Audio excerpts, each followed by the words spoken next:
Surveillance cameras are everywhere, in stores, on the street, in schools, at the job. They're even in your home. Surveillance is a part of our everyday life. There's cameras everywhere you go. There's cameras where we could see the cameras. There's cameras from the front to the back to roofs. There's cameras everywhere. I mean, they're watching you everywhere you go anyway, you know. I never felt fear or nothing about cameras, because to me, when I see cameras, that fortunately, make me feel more safer than to be out in public. Surveillance is an important component of safety. That's why Metrolink is upgrading its security system. Metrolink is looking out for its customers by looking at them and everyone around them.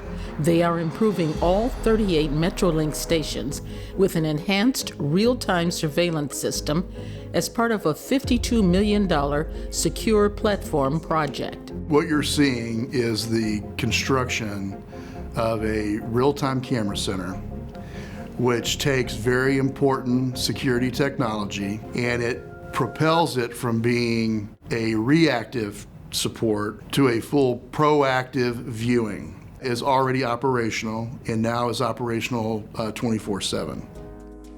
The Real-Time Camera Center allows for proactive viewing with 800 closed-circuit camera feeds throughout the Metrolink system. This greatly assists with promptly identifying areas or situations where they need to move security personnel. The cameras are positioned at all transit centers, a lot of our fixed facilities. We have cameras that cover the platforms. Obviously, we have cameras on the light rail vehicles for Metrolink. We also have cameras on our buses and our caller ride vans. And so there are cameras everywhere. It's an important technology that needs to be cutting edge. These dispatchers can immediately call for police and/or security assistance if necessary. All four of the major public safety answering points in Illinois, in St. Clair County, CENTCOM East and CENTCOM West, to include Belleville and Fairview Heights, have the same video perspectives now. We are also working with the St. Louis County Police and the City of St. Louis Police to take that same process and forward all of this technology based here at Metro Transit and feed that into their individual real-time camera centers as well. The more eyes and ears on the system, the better. The Real-Time Camera Center is the epicenter of the Secure Platform Plan. The very basis of security is learning the environment, learning the habits, the conduct. That's why I'm a profound believer in customer-based or community-based approach to security and policing. And really what that means is we use the same personnel in the same location, so they get to know the facilities, they get to know the ridership on a daily basis. It also impacts overall customer relations. I mean, that really is our business, to provide a welcoming environment to the transit system. We use our knowledge of body language or where individuals may be standing or conversing or passing items back and forth that are without question indicators of certain activities that we would be interested in intervening with. There's no doubt.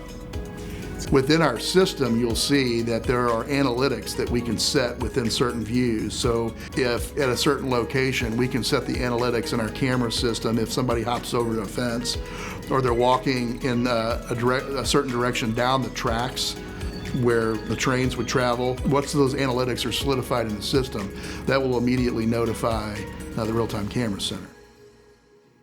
Adolphus Pruitt is the president of the St. Louis City chapter of the NAACP and a frequent Metrolink customer. He wonders what happens to the security camera footage of those who have not committed any infractions nor broken any laws. I paid my fare. I had a right to be on the bus. I'm on the bus. I'm not doing anything wrong, and my image is captured. Question is what restrictions exist to make sure that that image cannot be utilized, reproduced, or anything done with it for any reasons whatsoever because it was not captured for the purpose of the surveillance system? That does come up. What do you do with this information? What do you do with the facial recognition components of your system? What are you doing with all that? What we're doing with it is using it to keep people safe. How do we make sure that the ultimate repository is not using it in a way that is not discriminatory or biased towards anybody.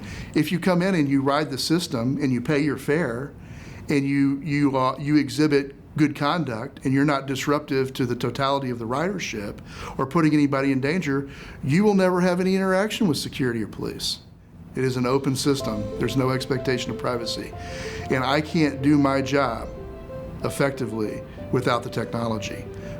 I gave up my rights to prevent them from capturing and utilizing the image when I bought my ticket and got on that Metrolink.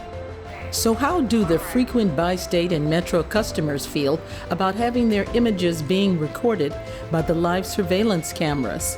Probably a good thing to help people and make it safer, you know? It's definitely a deterrent and helpful, and it helps security out when the time comes. The purpose is that they're, keeping an eye out and watching, over the public and making sure that we're safe. The Secure Platform Plan offers a clear vision for security that can sustain itself long-term throughout the Metrolink system.